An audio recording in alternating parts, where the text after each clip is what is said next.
नमस्कार प्रिय मित्रों, YouTube के इस ऑनलाइन प्लेटफॉर्म पे आप सभी का स्वागत है। लास्ट क्लास में हमने एक नए टॉपिक की शुरुआत की थी, मौलिक अधिकार टॉपिक की शुरुआत की थी और हमने ये समझ लिया था कि मौलिक अधिकारों की परिभाषा क्या होती है, भारतीय संविधान में मौलिक अधिकारों को कहाँ से लिया गया है, साथ ही साथ मौलिक अधिकारों को हमारा संविधान किस प्रकार से संरक्षण देता है और मौलिक अधिकारों की विशेषताएं क्या है। इन सभी बातों पर हमने चर्चा की। हमने ये भी देखा कि मूल संविधान में 7 प्रकार के मौलिक अधिकार थे, लेकिन वर्तमान समय में कुल 6 प्रकार के मौलिक अधिकार हैं और वो कौन कौन से हैं उन पर भी हमने चर्चा की। आज हम आर्टिकल 12 से चर्चा करेंगे। तो हम ये समझते हैं कि जो अनुच्छेद 12 है उसमें क्या लिखा हुआ है। अनुच्छेद 12 इसमें क्या लिखा हुआ है, देखो अनुच्छेद 12 जो है उसमें राज्य शब्द की परिभाषा है। जो राज्य शब्द है उसको परिभाषित किया गया है। राज्य शब्द की राज्य की परिभाषा है। राज्य की परिभाषा राज्य की परिभाषा है। देखो, जब हम मौलिक अधिकारों का अध्ययन करते हैं तब हमें अक्सर एक शब्द सुनने को मिलता है और वो शब्द है राज्य। जैसे आर्टिकल 15 का हम अध्ययन करेंगे तो आर्टिकल 15 का जो क्लोज 1 है उसमें ये लिखा हुआ है कि राज्य धर्म, मूल वंश, जाति, लिंग व जन्म स्थान के आधार पर नागरिकों के साथ भेदभाव नहीं करेगा। यानी इन आधारों के अनुसार राज्य किसी नागरिक के साथ भेदभाव नहीं करेगा। अब यहाँ पर राज्य का मतलब क्या है, उसी को अनुच्छेद 12 में परिभाषित किया गया है कि राज्य का मतलब क्या है। तो देखो, यदि हम संघ की बात करें, संघ की बात करें तो संघ की जो संसद है, संघ की जो विधायिका है, विधायिका को क्या कहते हैं, संसद कहते हैं। भारत के संदर्भ में क्या कहते हैं, संसद कहते हैं। तो संघ की जो संसद है और संघ की जो सरकार है, संघ की जो सरकार है जिसे हम केंद्र सरकार कहते हैं, तो भारत की संसद और भारत की जो केंद्र सरकार है वो राज्य की परिभाषा में शामिल है। संसद के अंतर्गत लोकसभा है और राज्यसभा है। लोकसभा और राज्यसभा है। लोकसभा में 543 सदस्य हैं, 543 सदस्य हैं और राज्यसभा की बात करें तो 245 सदस्य हैं। तो ये सभी सदस्य क्या है, राज्य की परिभाषा में शामिल है, राज्य की परिभाषा के अंतर्गत आएंगे। ठीक है। और यदि हम सरकार की बात करें, केंद्र सरकार की बात करें, अर्थात जो केंद्र की कार्यपालिका है उसमें जो शामिल सभी लोग हैं, जैसे प्रधानमंत्री हो गया, जैसे मंत्री परिषद में शामिल जितने भी मंत्री हैं वो सभी किस में आएंगे, वो राज्य की परिभाषा में आएंगे। तो भारत की संसद और भारत की जो केंद्र सरकार है, भारत की संसद और जो केंद्र सरकार है उसमें जितने भी लोग शामिल हैं वो राज्य की परिभाषा में आएंगे। जैसे भारत के जो मंत्रालय हैं, केंद्र सरकार के जो मंत्रालय हैं और उन मंत्रालयों के अंतर्गत आने वाले जो विभाग है उनमें काम करने वाले जितने भी सरकारी कर्मचारी है वो सभी क्या है, वो सभी राज्य है, वो सभी क्या है, राज्य है। यदि हम प्रांत की बात करें, किसकी बात करें, प्रांत की बात करें, प्रांत की बात करें तो जो प्रांतीय विधानमंडल है, प्रांतीय विधानमंडल, प्रांतीय विधानमंडल, प्रांतीय विधानमंडल और जो प्रांत की सरकार है, जो प्रांतीय सरकार है जिसे हम राज्य सरकार कहते हैं, जैसे पंजाब प्रांत, जैसे राजस्थान प्रांत, ठीक है, इस प्रकार से। तो विधानमंडल के अंतर्गत विधानसभा होती है और विधान परिषद होती है। कुछ राज्य ऐसे हैं जिनमें विधानमंडल भी है, विधानसभा भी है और विधान परिषद भी है। तो विधानसभा और विधान परिषद दोनों के सदस्य क्या है, वो राज्य की परिभाषा में शामिल है। और जहां पर सिर्फ विधानसभा है और विधान परिषद नहीं है, उनके सदस्य भी क्या है, राज्य की परिभाषा में शामिल है। तो कुछ ऐसे राज्य हैं जहां पर विधान परिषद और विधानसभा दोनों है, जबकि कुछ राज्य ऐसे हैं जहां पर सिर्फ क्या है, विधानसभा ही है। ठीक है। और सरकार की बात करें, प्रांतीय सरकार की, जैसे राज्यपाल हो गया, जैसे मुख्यमंत्री हो गया और अन्य जो मंत्रिपरिषद में शामिल जो मंत्री है वो भी क्या है, राज्य की परिभाषा में शामिल है। यदि हम बात करें स्थानीय संस्थाओं की, स्थानीय संस्थाएं, स्थानीय संस्थाएं, स्थानीय संस्थाएं। जैसे स्थानीय संस्थाएं जो होती है, जो लोकल लेवल पे काम करती है, जैसे पंचायत हो गई, पंचायत हो गई, नगर पालिका हो गई, नगर पालिका, ये भी क्या है, राज्य की परिभाषा में शामिल है। पंचायत में जितने सदस्य हैं वो सभी क्या है, राज्य की परिभाषा में शामिल है। और नगर पालिका के जितने सदस्य हैं वो भी राज्य की परिभाषा के अंतर्गत आएंगे। और ऐसे व्यक्ति या संस्थाएं जो सरकार की शक्ति का प्रयोग करती है, जो सरकार की शक्ति का प्रयोग करने वाली, सरकार की शक्ति, सरकार की शक्ति का प्रयोग, सरकार की शक्ति का प्रयोग करने वाली संस्थाएं या व्यक्ति, जैसे हम बात करें, जैसे सरकारी बैंक हो गए, जैसे सरकारी बैंक हो गए, जैसे एसबीआई है, तो एसबीआई में जितने भी कर्मचारी हैं वो क्या है, वो राज्य की परिभाषा में शामिल हैं। जैसे हम बात करें तो जैसे सरकारी कंपनियां हैं, सरकारी कंपनियां, ये भी क्या है, राज्य की परिभाषा में शामिल है। ठीक है, तो आर्टिकल 12 जो है उसमें राज्य शब्द को परिभाषित किया गया है। और राज्य क्या है, तो हमने समझा कि भारत की संसद राज्य है, जो केंद्र सरकार है वो राज्य की परिभाषा में शामिल है। प्रांतीय विधानमंडल, प्रांतीय सरकार, लोकल लेवल पे जो बॉडीज काम करती है, जो स्थानीय संस्थाएं हैं, जैसे पंचायत, नगर पालिका, ये भी राज्य की परिभाषा में शामिल है। और ऐसे व्यक्ति या संस्थाएं जो सरकार की शक्ति का प्रयोग करती हैं, जैसे सरकारी बैंक हो गए, सरकारी कंपनियां हो गई, ये भी क्या है, राज्य की परिभाषा में शामिल है। तो आपको अब ये समझ में आ गया होगा कि राज्य का मतलब क्या है। ठीक है, अब हम आगे बढ़ते हैं और अब हम आर्टिकल 13 पर चर्चा करेंगे।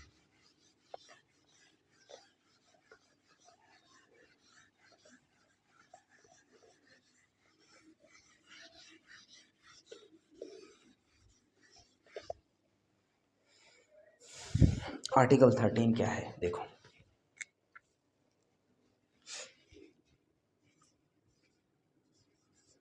अनुच्छेद 13, अनुच्छेद 13, अनुच्छेद 13 में जो है कुल 4 क्लोज हैं। जैसे आर्टिकल 13 का क्लोज 1, क्लोज 2, क्लोज 3, क्लोज 4, ये 4 क्लोज है।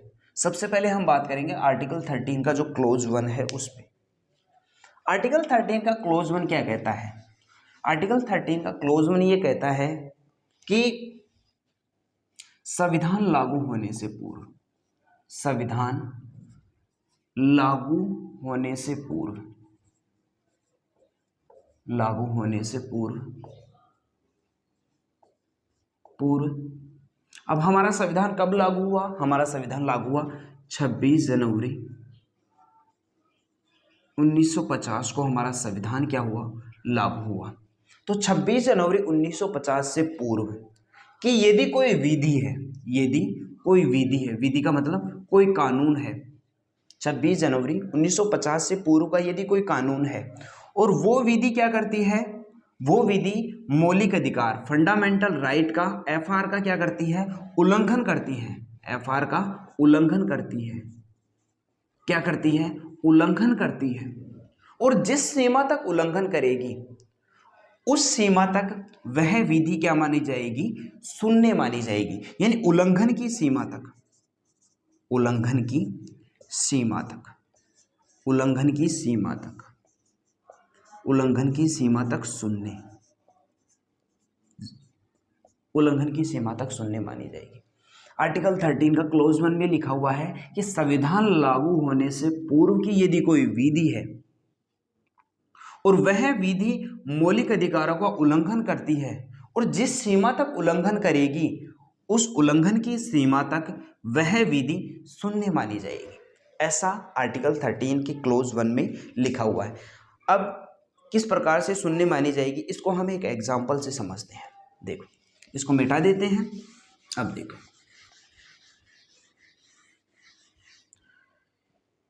देखो संविधान लागू होने से पूर्व यानी 26 जनवरी 1950 से पूर्व की विधि, जैसे हम बात करें भारतीय दंड संहिता, भारतीय दंड संहिता, भारतीय दंड संहिता, भारतीय दंड संहिता, जिसे आईपीसी कहते हैं, इंडियन पेनल कोड, आईपीसी। ये कब का है? 1861 का है। 1861 में ये बना।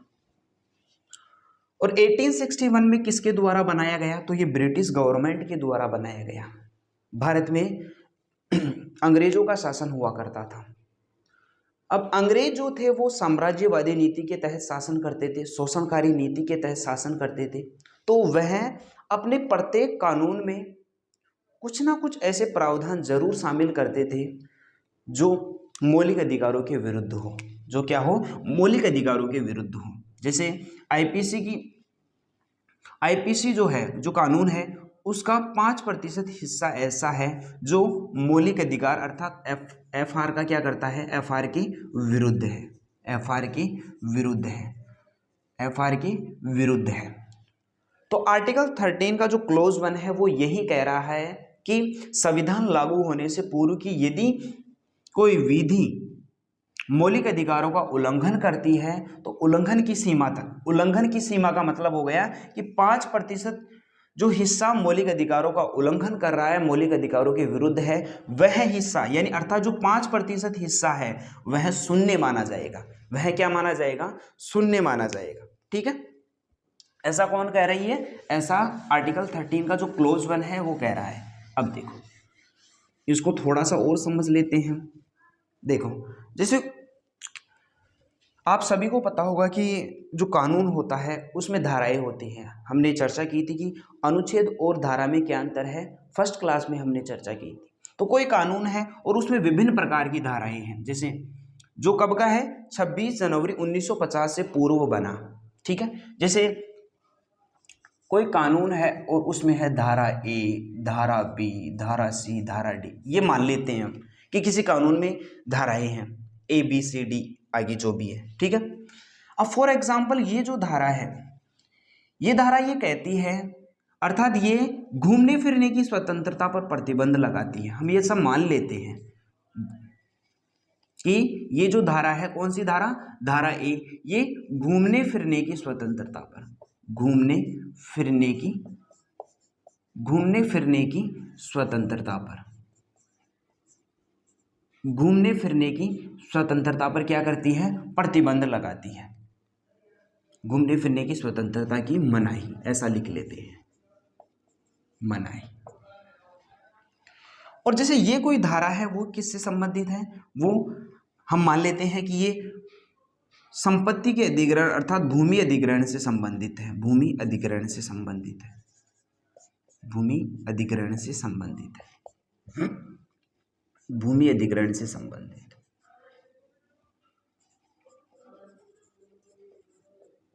ये धारा है। ठीक है, अब देखो, अब आर्टिकल 13 का जो क्लोज 1 है वो ये कह रहा है कि संविधान लागू होने से पूर्व कि कोई विधि मौलिक अधिकार का उल्लंघन करती है, तो ये जो धारा है, धारा ए, वो क्या कर रही है? मौलिक अधिकार का उल्लंघन कर रही है। किस मौलिक अधिकार का? आर्टिकल 19 का उल्लंघन कर रही है। आर्टिकल 19 क्या कहता है? आर्टिकल 19 में विभिन्न प्रकार के प्रावधान है। ठीक है, और आर्टिकल 19 में एक स्वतंत्रता दी गई है, घूमने फिरने की स्वतंत्रता। और ये जो धारा है वो घूमने फिरने की स्वतंत्रता पर क्या लगाती है? प्रतिबंध लगाती है। अब ये धारा क्या मानी जाएगी? शून्य मानी जाएगी। क्या मानी जाएगी? शून्य मानी जाएगी। पूरा कानून शून्य नहीं माना जाएगा, सिर्फ ये धारा शून्य मानी जाएगी। और बात करें जो धारा बी है वो किससे संबंधित है? भूमि अधिग्रहण से संबंधित है। ठीक है, अब ये धारा भी मौलिक अधिकार का क्या कर रही है? उल्लंघन कर रही है। अब आप पूछेंगे कि सर संपत्ति का अधिकार एक मौलिक अधिकार है या नहीं है, तो इसका जवाब है कि वर्तमान समय में तो नहीं है। लेकिन यदि हम बात करें 1978 तक क्या था? संपत्ति का अधिकार एक मौलिक अधिकार हुआ करता था। लेकिन 44वें संविधान संशोधन 1978 के तहत संपत्ति का जो अधिकार था उसको एक संवैधानिक अधिकार बना दिया गया। लेकिन 1978 तक तो क्या था? वो क्या था? वो एक तरीके से देखा जाए तो एक मौलिक अधिकार था। ठीक है, तो जैसे संविधान लागू होने से पूर्व की कोई विधि है और उस विधि में एक धारा है धारा बी, और धारा बी किससे संबंधित है? भूमि अधिग्रहण से संबंधित है। लेकिन ये जो धारा है वो क्या कर रही है? मौलिक अधिकार का उल्लंघन कर रही है। और 1978 तक संपत्ति का अधिकार एक मौलिक अधिकार हुआ करता था।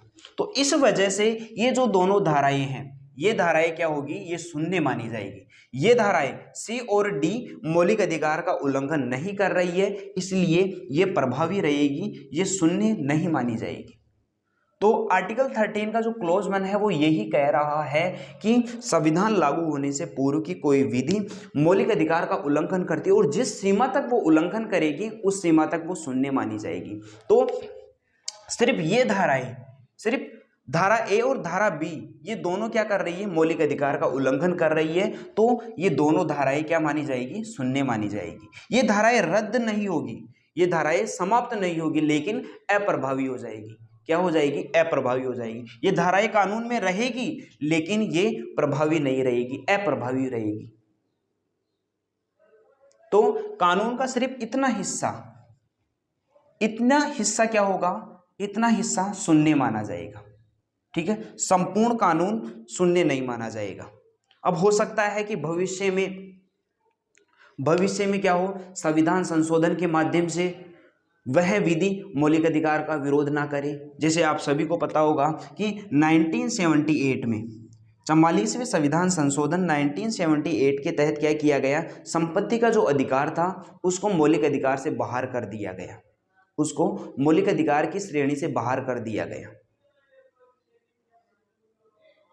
अब ये जो धारा है धारा बी, जो किससे संबंधित है? भूमि अधिग्रहण से संबंधित है। अब ये प्रभावी हो जाएगी, अर्थात जो मौलिक अधिकार था उस मौलिक अधिकार का ये विरोध नहीं कर रही है। क्यों नहीं कर रही है? क्योंकि संविधान संशोधन के माध्यम से संपत्ति के अधिकार को क्या किया गया? मौलिक अधिकार के दायरे से बाहर कर दिया गया। ठीक है, और ये जो धारा ए है, या किसी अन्य कारण से, या तो संविधान संशोधन के माध्यम से या किसी अन्य कारण से विधि मौलिक अधिकार का विरोध नहीं कर रही है, तो क्या मानी जाएगी? वह विधि पुनः प्रभावी हो जाएगी। ये जो विधि थी धारा ए जो अप्रभावी थी वो क्या हो जाएगी? प्रभावी हो जाएगी। क्या हो जाएगी? प्रभावी हो जाएगी। ठीक है, कैसे? जैसे घूमने फिरने की स्वतंत्रता है। घूमने फिरने की स्वतंत्रता किस आर्टिकल में है? आर्टिकल 19 में। लेकिन कुछ ऐसी परिस्थितियां उत्पन्न हो जाए, कुछ प्रतिकूल परिस्थितियां उत्पन्न हो जाए, जैसे आप सभी को पता होगा कि कोरोना के समय हम घर से बाहर नहीं निकल सकते थे, तो उस दौरान क्या हुआ? हमें घूमने फिरने की स्वतंत्रता नहीं थी, तो उस दौरान ये धारा प्रभावी हो गई। मान लिया कि ये धारा क्या हो गई? प्रभावी हो गई। क्या हो गई? प्रभावी हो गई। तो संविधान भविष्य में क्या हो? संविधान संशोधन के माध्यम से या किसी अन्य कारण से विधि क्या करे? विधि पुनः प्रभावी हो जाए, ये दोनों धाराएं पुनः प्रभावी हो जाए और मौलिक अधिकारों का विरोध ना करे। तो ऐसी स्थिति भी हो सकती है। ठीक है, अब देखो इतना हमने समझ लिया। देखो एक मिनट दोस्तों,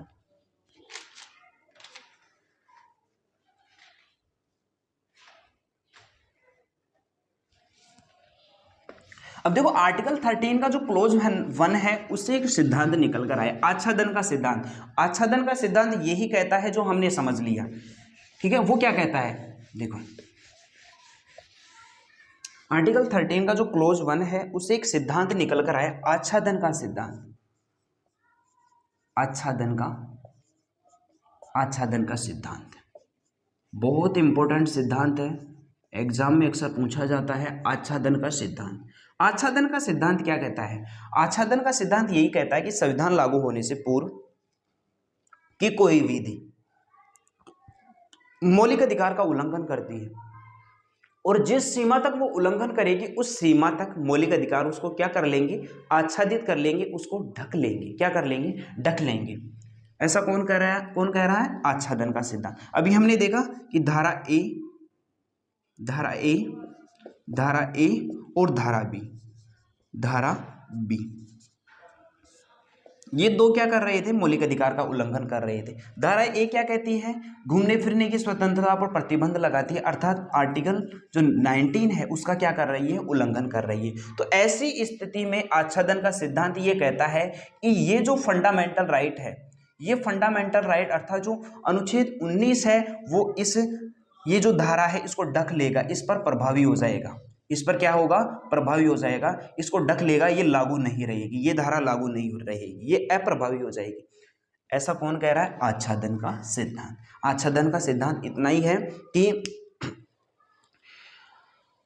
संविधान लागू होने से पूर्व की कोई विधि मौलिक अधिकार का उल्लंघन करती है और जिस सीमा तक उल्लंघन करेगी, जैसे दो धाराएं उल्लंघन कर रही है तो वो दो धाराएं क्या मानी जाएगी, शून्य मानी जाएगी, और मौलिक अधिकार क्या करेंगे, उन दो धाराओं को क्या कर लेंगे, आच्छादित कर लेंगे, ढक लेंगे, क्या कर लेंगे, ढक लेंगे। तो इतना हमको समझ में आता है।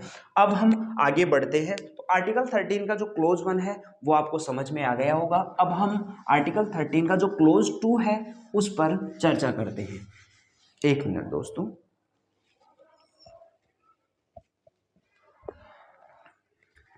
अब देखो आर्टिकल 13 का जो क्लोज 2 है वो क्या कहता है। आर्टिकल 13 का जो क्लोज 2 है वो क्या कहता है। आर्टिकल 13 का जो क्लोज 2 है वो ये कहता है कि संविधान लागू होने के उपरांत, संविधान लागू होने के उपरांत, संविधान लागू होने के बाद, लागू होने के बाद, संविधान कब लागू हुआ आप सभी को पता होगा। तो संविधान लागू होने के बाद संसद यदि कोई विधि बनाती है, भारत की संसद कोई कानून बनाती है और वह कानून क्या करता है, वह विधि क्या करती है, वह विधि मौलिक अधिकार को या तो कम करेगी या फिर हो सकता है समाप्त कर दे, या फिर समाप्त कर दे। ठीक है, तो आर्टिकल 13 का क्लोज 2 क्या कहता है, वो ये कहता है कि संविधान लागू होने के बाद संसद की यदि कोई विधि है, संसद कोई विधि बनाती है और वह विधि मौलिक अधिकार का क्या करती है, उल्लंघन करती है, तो ऐसी स्थिति में क्या होगा, वह विधि क्या मानी जाएगी, शून्य मानी जाएगी। वह विधि क्या मानी जाएगी, शून्य मानी जाएगी। वह विधि क्या मानी जाएगी, शून्य मानी जाएगी। जैसे संपत्ति के अधिग्रहण से संबंधित संसद ने कोई कानून बनाया, क्या बनाया, संपत्ति के अधिग्रहण से संबंधित कोई कानून बनाया, संपत्ति के अधिग्रहण से संबंधित कोई कानून बनाया, लेकिन ये कानून किसने बनाया, संसद ने बनाया। लेकिन क्या हुआ कि 1978 तक संपत्ति का अधिकार एक मौलिक अधिकार हुआ करता था। तो ये जो विधि है, ये जो कानून है वो किसका उल्लंघन कर रहा है, वो फंडामेंटल राइट का उल्लंघन कर रही है ये विधि, ये कानून। इसलिए ये जो कानून है वो क्या माना जाएगा, शून्य माना जाएगा। तो आर्टिकल 13 का जो क्लोज 2 है वो यही कहता है कि यदि संसद संविधान लागू होने के बाद कोई विधि बनाती है और वह विधि मौलिक अधिकार का उल्लंघन करती है तो ऐसी स्थिति में क्या माना जाएगा, वह विधि शून्य मानी जाएगी। वह विधि क्या मानी जाएगी, शून्य मानी जाएगी। ठीक है, अब इससे एक प्रश्न उत्पन्न हुआ, एक प्रश्न खड़ा हुआ और प्रश्न ये था मौलिक अधिकारों की संशोधनीयता से संबंधित। ठीक है, मौलिक अधिकारों की संशोधनीय, फंडामेंटल राइट की संशोधनीयता से संबंधित, फंडामेंटल राइट की संशोधनीयता से संबंधित एक विवाद उत्पन्न हुआ। संशोधनीयता का विवाद, संशोधनीयता का विवाद, एक विवाद उत्पन्न हुआ। और ये विवाद क्यों उत्पन्न हुआ, ये विवाद इसलिए उत्पन्न हुआ क्योंकि आर्टिकल 13 का जो क्लोज 2 है वो ये कह रहा है कि संविधान लागू होने के बाद संसद यदि कोई विधि बनाती है और वह विधि मौलिक अधिकार का उल्लंघन करती है, मौलिक अधिकार को कम या समाप्त करती है, तो जिस सीमा तक कम या समाप्त करेगी उस सीमा तक वह विधि क्या मानी जाएगी, शून्य मानी जाएगी। क्या मानी जाएगी, शून्य मानी जाएगी। इसका मतलब यह है कि संसद ऐसा कोई कानून नहीं बना सकती जो मौलिक अधिकारों को कम या समाप्त करे, और यदि संसद ऐसा कानून बना देती है जो मौलिक अधिकारों को कम या समाप्त करे, जो मौलिक अधिकारों को कम या समाप्त करे, तो वह विधि क्या मानी जाएगी, शून्य मानी जाएगी। क्या मानी जाएगी, शून्य मानी जाएगी। लेकिन यहाँ पे प्रश्न ये उत्पन्न हुआ कि क्या संसद संविधान में संशोधन करके मौलिक अधिकारों को संशोधित कर सकती है या नहीं कर सकती है। संसद संविधान में संशोधन करके मौलिक अधिकारों को कम या समाप्त कर सकती है या नहीं, ये प्रश्न उत्पन्न हुआ, ये प्रश्न उत्पन्न हुआ। और इससे संबंधित कई वाद हुए। तो सबसे पहले हम किस वाद की बात करेंगे, हम बात करेंगे शंकरी प्रसाद केस की। किस केस की? शंकरी प्रसाद केस की। इस केस में सुप्रीम कोर्ट ने क्या कहा? शंकरी प्रसाद केस 1951। इस केस में सुप्रीम कोर्ट ने क्या कहा? न्यायपालिका ने क्या निर्णय दिया?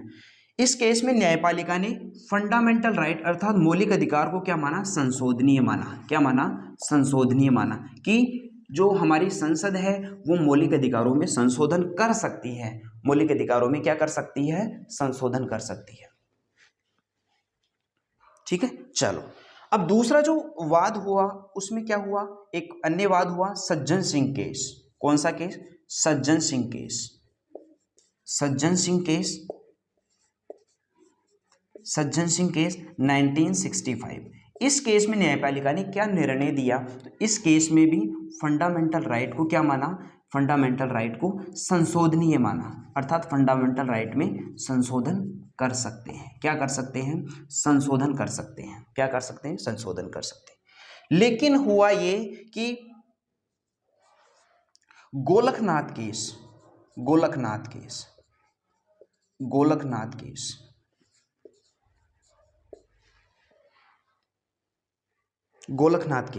1967। इस केस में हमारी न्यायपालिका ने क्या किया? अपने पूर्ववर्ती निर्णय को बदल दिया। जो निर्णय सज्जन सिंह केस में दिया था उस निर्णय को बदल दिया। और इस केस में क्या कहा? इस केस में सुप्रीम कोर्ट ने एक सिद्धांत प्रस्तुत किया। इस केस में सुप्रीम कोर्ट ने एक सिद्धांत प्रस्तुत किया। इसको समझते हैं, देखो रुको एक मिनट। और ये जो केस था कौन सा? गोलकनाथ जो केस था, इस केस में मौलिक अधिकारों को क्या माना? असंशोधनीय माना। मौलिक अधिकारों को क्या माना? असंशोधनीय माना कि मौलिक अधिकारों में संशोधन नहीं किया जा सकता। असंशोधनीय, मौलिक अधिकारों में संशोधन नहीं किया जा सकता। लेकिन इस केस में सुप्रीम कोर्ट ने एक सिद्धांत प्रस्तुत किया और वो है अध्यारोपण का सिद्धांत। इसको मिटा देते हैं नीचे से। इस केस में, गोलकनाथ केस में, सुप्रीम कोर्ट ने, हमारी न्यायपालिका ने क्या किया? एक सिद्धांत प्रस्तुत किया। वो था भविष्य लक्षी अध्यारोपण का सिद्धांत। भविष्य लक्षी अध्यारोपण का सिद्धांत। भविष्य लक्षी अध्यारोपण का सिद्धांत। भविष्य लक्षी अध्यारोपण का सिद्धांत प्रस्तुत किया। और ये सिद्धांत क्या कहता है? ये सिद्धांत ये कहता है कि भविष्य में संसद यदि मौलिक अधिकारों में संशोधन करती है, ये जो गोलकनाथ केस था, इस केस में सुप्रीम कोर्ट ने जो निर्णय दिया वह निर्णय क्या माना जाएगा? भविष्य से लागू होगा। क्या होगा? भविष्य से लागू होगा। और इस सिद्धांत के तहत सुप्रीम कोर्ट ने यह कहा कि हमारी संसद भविष्य में यदि मौलिक अधिकारों में संशोधन करती है, मौलिक अधिकारों को कम या समाप्त करती है, तो संसद ऐसा नहीं कर सकती। यदि संसद ऐसा करती है तो न्यायपालिका के द्वारा, संसद के द्वारा जो किया गया कार्य है, संसद के द्वारा जो किया गया कार्य है उसको न्यायपालिका क्या कर सकती है? रद्द कर सकती है। यदि संसद मौलिक अधिकारों को भविष्य में समाप्त करती है, कम या समाप्त करती है, ठीक है, या मौलिक अधिकारों में संशोधन करने वाला कोई कानून लेकर आती है, तो न्यायपालिका उसको क्या कर सकती है? रद्द कर सकती है। लेकिन ये जो निर्णय है ये क्या होगा? ये भविष्य से लागू होगा। ये भविष्य से लागू होगा। कब से लागू होगा? भविष्य से लागू होगा। लेकिन हमारी न्यायपालिका ने यह भी कहा कि 1967 से पूर्व यदि संसद ने मौलिक अधिकारों में संशोधन किया है तो वो जो संशोधन है वो यथावत रहेंगे, उनको समाप्त नहीं किया जाएगा। लेकिन 1967 के बाद यदि संसद मौलिक अधिकारों में संशोधन करती है तो ऐसा संसद नहीं कर सकती। लेकिन फिर भी यदि संसद ऐसा करती है तो न्यायपालिका उसको रद्द कर सकती है। जो संशोधन किया जाएगा उन संशोधनों को न्यायपालिका रद्द कर सकती है। ठीक है, ऐसा किस केस में कहा? गोलकनाथ केस में कहा। तो गोलकनाथ केस में सुप्रीम कोर्ट ने मौलिक अधिकारों को असंशोधनीय माना कि संसद मौलिक अधिकारों में संशोधन नहीं कर सकती। अब हुआ ये कि जो गोलकनाथ केस में जो निर्णय दिया था उस निर्णय को चुनौती देने के लिए क्या किया गया, 24वां संविधान संशोधन किया गया। 24वां संशोधन, गोलकनाथ केस में जो निर्णय दिया था उस निर्णय को बदलने के लिए हमारे संसद ने 24वां संविधान संशोधन किया। 24वां संविधान संशोधन, 24वां संविधान संशोधन किया कब, 1971 में। और इसके तहत आर्टिकल 13 था, उसमें एक धारा जोड़ी, एक क्लोज जोड़ा, कौन सा, आर्टिकल 13 का क्लोज 4। और इसमें यह लिखा हुआ है कि इसमें यह लिखा गया कि जो संसद है, संसद क्या कर सकती है, मौलिक अधिकारों में संशोधन कर सकती है। संसद मौलिक अधिकारों में क्या कर सकती है, संशोधन कर सकती है। संसद जो है वो संशोधन के माध्यम से मौलिक अधिकारों को समाप्त कर सकती है। किस में, आर्टिकल 13 है उसका जो क्लोज 4 है उसमें ये लिखा गया कि हमारी जो संसद है वो क्या कर सकती है, वो संविधान संशोधन के माध्यम से मौलिक अधिकारों को समाप्त कर सकती है। ठीक है, अब हुआ ये कि ये जो 24वां संविधान संशोधन था, इस 24वें संविधान संशोधन को न्यायपालिका में चुनौती दी गई। और किस केस में, केशवानंद भारती केस में। 24वें संविधान संशोधन को हमारी न्यायपालिका में चुनौती दी गई। और किस केस में, केशवानंद भारती केस में। केशवानंद भारती केस में, केशवानंद भारती केस 1973। ठीक है, और इस केस में चुनौती दी गई तो हमारी जो न्यायपालिका है उसने क्या निर्णय दिया, हमारी न्यायपालिका ने ये निर्णय दिया, देखो क्या निर्णय दिया, न्यायपालिका ने ये कहा कि मौलिक अधिकारों में संशोधन किया जा सकता है। मौलिक अधिकारों में संशोधन किया जा सकता है, मौलिक अधिकार संशोधनीय है, ये स्वीकार किया। किस केस में, केशवानंद भारती केस में। और क्या कहा उन्होंने, ये कहा कि मौलिक अधिकारों में जब संशोधन करना होगा तो वो विशेष बहुमत से करना होगा। क्या करना होगा, विशेष बहुमत से करना होगा, विशेष बहुमत से करना होगा। साथ ही साथ और क्या कहा, और ये कहा कि संसद मौलिक अधिकारों में संशोधन कर सकती है लेकिन मूलभूत ढांचे में संशोधन नहीं कर सकती।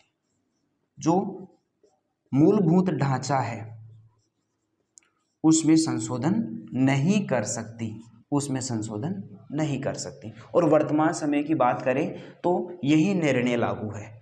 अब वर्तमान समय में क्या है, यही निर्णय लागू है कि संसद मौलिक अधिकारों में संशोधन कर सकती है, विशेष बहुमत से करेगी लेकिन मूलभूत ढांचे में संशोधन नहीं कर सकती।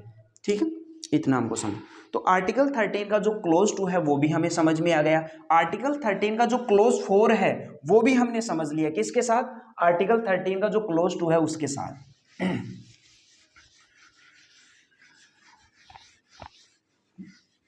अब कौन सा बचा, अब बचा आर्टिकल 13 का जो क्लोज 3 है। वो क्या कहता है, ये विधि शब्द को परिभाषित करता है। क्या करता है कि विधि का मतलब क्या है।